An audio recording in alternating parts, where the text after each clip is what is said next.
Oh, true. wonderful, wonderful kitty. Having fabulous times. Always cleaning yourself. Making sure you've got clean lines. Yes. Oh, yes.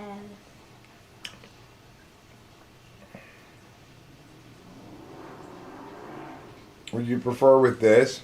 Carla, would you prefer if I say this? You don't need to tell what you did. I already knew. I found out from him. Don't wanna feel about it. Tell me you love me. You can't love me all alone. You're very confused. You know I'm confused. Girl, you're refused. You must have me confused with some other guy. Then it burns. Now it's your turn to cry. Cry me a river. Cry me a river. Cry me a river. Cry me a river. Ha ha boom. The damage is done, so I guess I'll be leaving.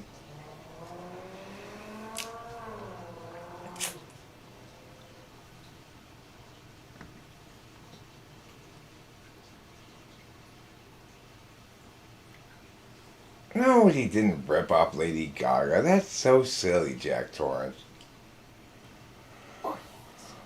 Kesha was trying to play at, like, you know, occultist hedonist. That was her shtick. Yeah. Whereas Lady Gaga was like fabulous voguing costume wearing nut.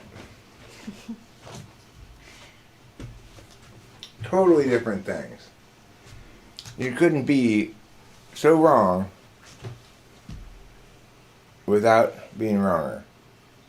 Okay, Jack. It's totally different aesthetic. You can't even tell that the aesthetics are totally different. Then I don't know what to tell you, dude. I'm not gonna try to win the argument. You're just fucking dumb.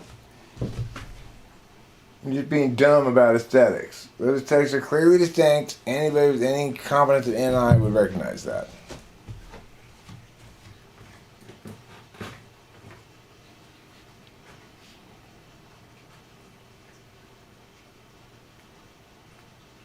Well, okay, fine. Listen, maybe Lady Gaga is kind of occultic, but not the same kind of occultic, right? So, like, Kesha had a bunch of, like, tarot symbols and stuff.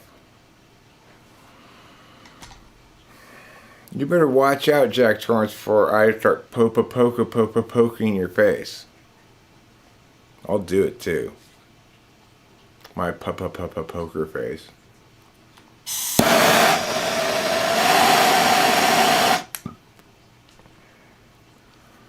Yeah. Like, witches gather at black masses. I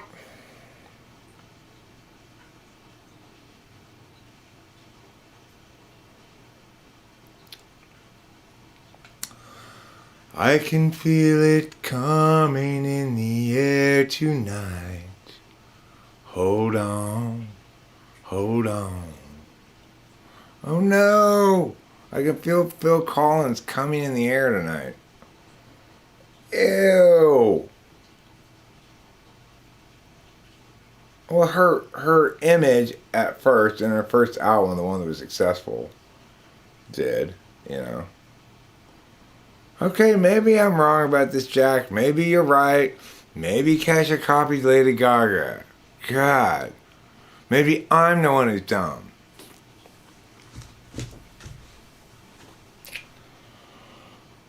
Maybe it was me the whole time who was dumb.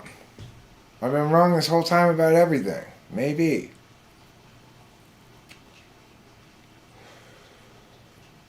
Courtney Love is awful. She's the devil's... Yeah.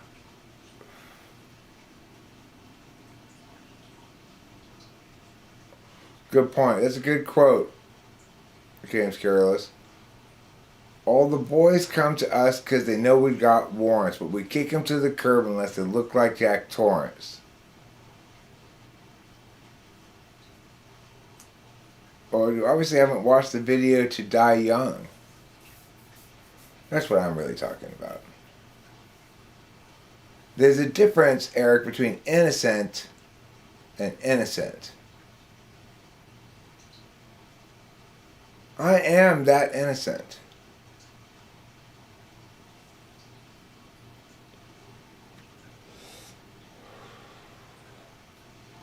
So please don't use any profanity around me. Don't reference any adult situations. Adult situations really stress me out. I want, every time there's violence in cartoons, for the characters to say, "We're okay."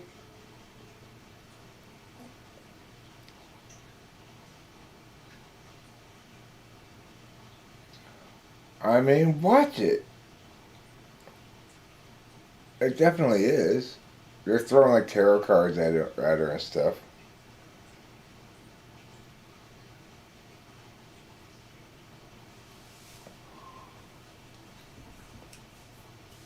There's like sort of some sort of occultic group sex thing going on there.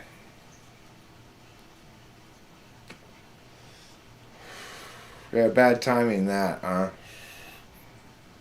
Bad timing on that one. That's called your marketing department's worst nightmare.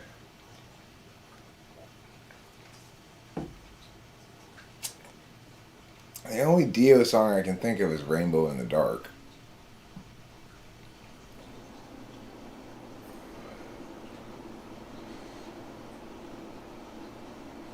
Promise Pimp, I agree with you. I think Courtney Love was in on that shit.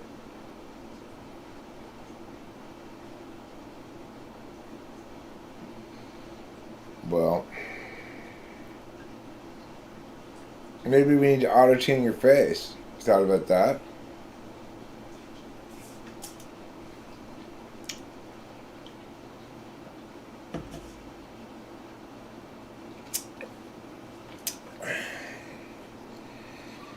Alright.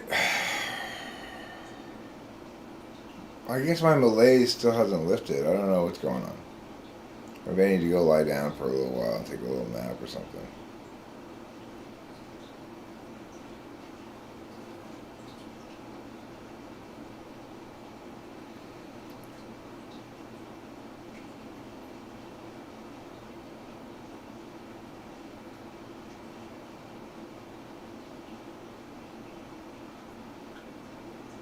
Well, you can't fix BPD people, okay? They're gonna abuse you no matter what.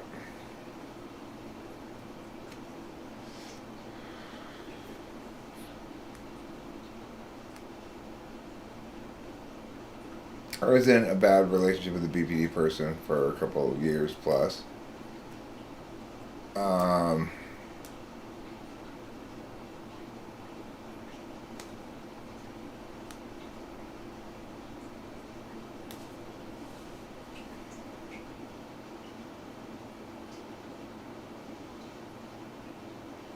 I guess I'm just not.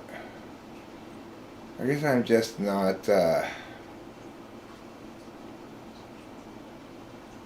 ready to be up yet. I gotta have to sleep a bit first, probably. Okay, I'm gonna call this a stream. Sorry it was such a shitty stream. This was definitely a shitty stream. I did a poor job of being entertaining. So, that happens sometimes. Alright, good night, friends. Thank you for being here.